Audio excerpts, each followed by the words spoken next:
नमस्कार दोस्तों, आप सभी का स्वागत है हमारे आदिसागर यूट्यूब चैनल में। श्री शिवाय नमस्तुभयम। दोस्तों, आप सभी लोग जानते हैं कि 6 अक्टूबर 2024 रविवार नवरात्रि के चौथे दिन पड़ रही है।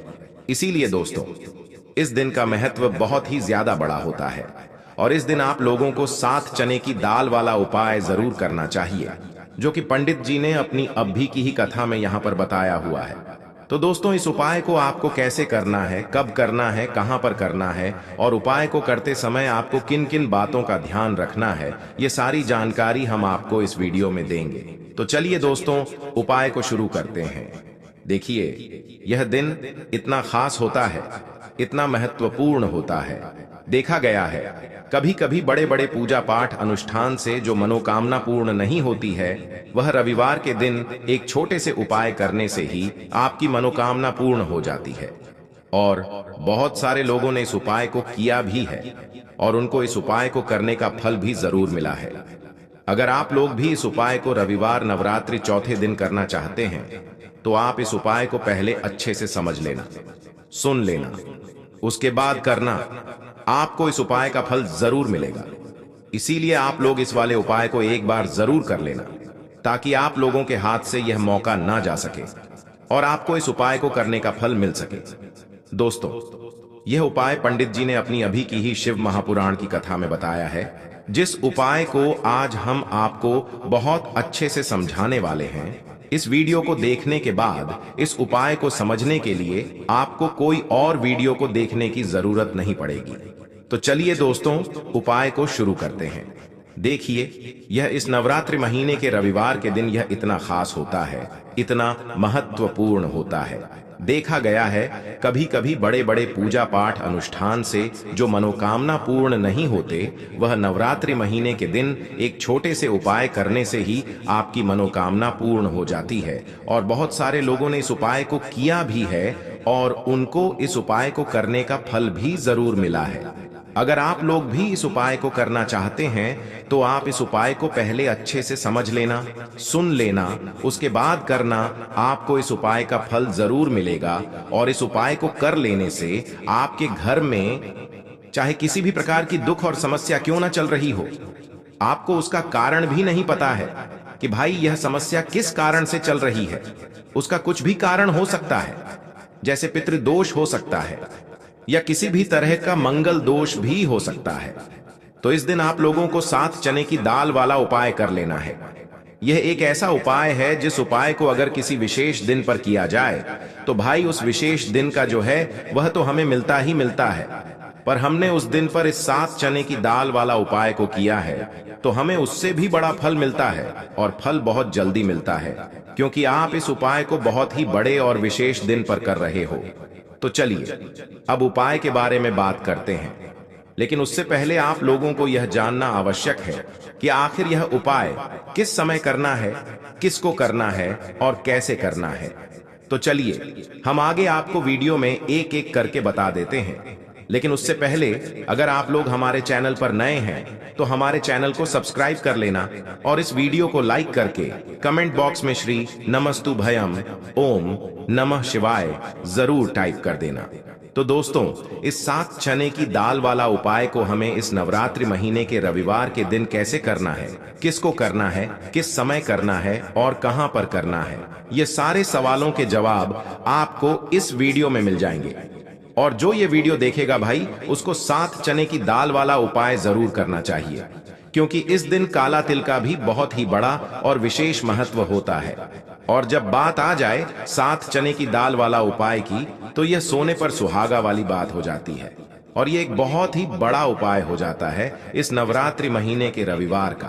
तो अब दोस्तों, इस 7 चने की दाल वाला उपाय को आखिर करना किसको है, सबसे पहले हम लोग वह बात जान लेते हैं।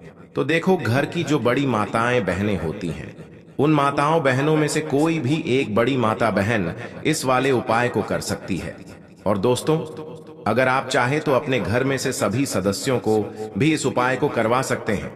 अगर किसी व्यक्ति की खुद की कोई मनोकामना है, खुद की कोई दुख और परेशानी है जो कि वह अपने लिए ही करना चाहता है इस वाले उपाय को, तो वह खुद अपने लिए भी कर सकता है।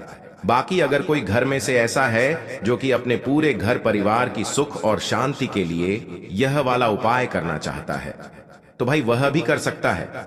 उसमें भी कोई दिक्कत वाली बात नहीं है। कहने का मतलब यह है कि इस उपाय को हर एक सदस्य भी कर सकता है और पूरे घर परिवार के सदस्य के लिए घर की बड़ी माताओं बहनों में से कोई एक माता बहन भी कर सकती है। माताएं बहनें अगर घर में उपस्थित ना हो या वह यह वाला उपाय ना कर पा रही हो, तो फिर घर का कोई बड़ा सदस्य भी इस 7 चने की दाल वाला उपाय को कर सकता है। चाहे फिर वह पुरुष ही क्यों ना हो, उसमें कोई भी दिक्कत वाली बात नहीं है। उसके बाद में दोस्तों जो अगला प्रश्न निकल कर आता है वह यह आता है इस उपाय को लेकर कि आखिर इस उपाय को हमें किस समय करना है, सुबह के समय करना है कि शाम के समय करना है। तो देखो, इस वाले उपाय को आप लोग सुबह के समय भी कर सकते हो और शाम के समय प्रदोष काल में भी कर सकते हो। अब अगर आप पूछो कि भाई साहब सबसे उत्तम समय कौन सा रहेगा इस 2 छुटकी काला तिलवा उपाय को करने का, तो हम आपसे बस यही कहेंगे कि इस उपाय को आप सुबह के समय करेंगे तो ज्यादा बेहतर होगा। बाकी अगर शाम के समय भी करेंगे तो भी अच्छा होगा, उसमें कोई भी दिक्कत वाली बात नहीं है। तो अब दोस्तों जो अगली सबसे बड़ी और महत्वपूर्ण बात आती है वह यह आती है कि सुबह अगर हम उपाय को करेंगे तो हमें कितने बजे से ले कितने बजे तक के बीच में करना है, और शाम के समय प्रदोष काल में करेंगे तो हमें कितने बजे से लेकर कितने बजे के बीच में करना है। तो देखो, सुबह जितनी जल्दी हो सके आप उपाय को करने की कोशिश करना। बाकी अगर किसी कारणवश लेट भी हो जाओ, थोड़ी देर भी हो जाए, तो 10 या 11 बजे तक भी आप उपाय कर लेना, पर 12 बजे से ज्यादा देर ही ना हो। ठीक है, इस बात का ध्यान रखना।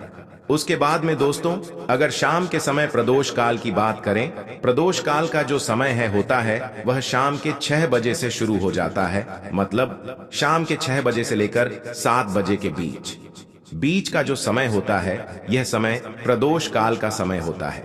इस उपाय को 7 बजे या 8 बजे के बीच में भी कर सकते हो। मतलब शाम के 6 बजे से रात 8 बजे के बीच में आप कभी भी इस वाले उपाय को कर सकते हो, उसमें कोई भी दिक्कत वाली बात नहीं है दोस्तों।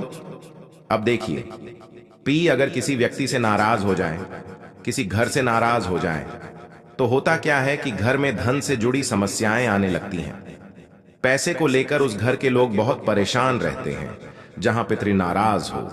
इसीलिए हमेशा अपने पितरों को आपको प्रसन्न रखना है, जिससे कि पितरों की आत्मा को शांति मिले और वह हमेशा आपको आशीर्वाद दें।